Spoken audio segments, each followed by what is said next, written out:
example. Ngayon, pastora, gusto mo mas baba, pastoral, dito. Dito, pastoral, mas baba. Mas baba. Pastor Roger Pangilinan, alright? Sabi niya, he was sharing, even Pastor Ron, he was sharing today, sabi niya, Pastor, I really needed to spend some time with my people on the relational right. Because there are things I want to do in church, but now I realize I cannot keep the command. Yeah.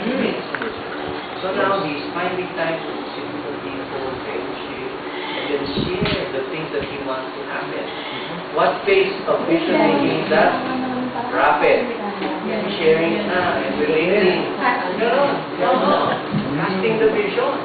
So that when the time is right for you to actualize the vision, you move to the architect phase, people are already aware. And so that was enough. So, if a person would say, I cannot influence my people, well, I think that statement is in the wrong direction. It is the wrong step. Alright? The right step is not to say, I really cannot influence people. The right question is, how can I influence my people? And how can I be an agent of change? That's the right question. Agent of change. Instead of saying, how come I can influence them? It's a wrong question. That's what a consistent response from that person. The simple question. What did you do to gain the response? Not me, but to gain the rapport. To gain the rapport and to win the hearts of your people. That's the question. Because if you win the hearts of your people, then you'll be drawn to it.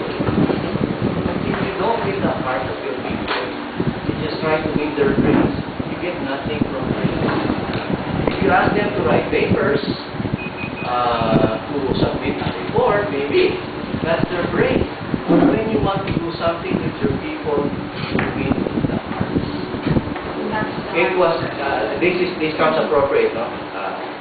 Martin Luther King Jr., okay, civil activist, America, right? This is what he said. He said, for a person to be a Christian, that person needs to see Christ.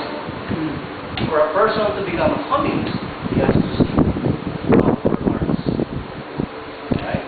For a person to be able to challenge somebody, alright, you must embody that change so that people will follow.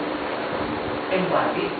So if that person is not an embodiment of the thing he wants to do, and is not conscious enough to touch the heart, to get the heart of the people, he will not do it. Yes. Because first step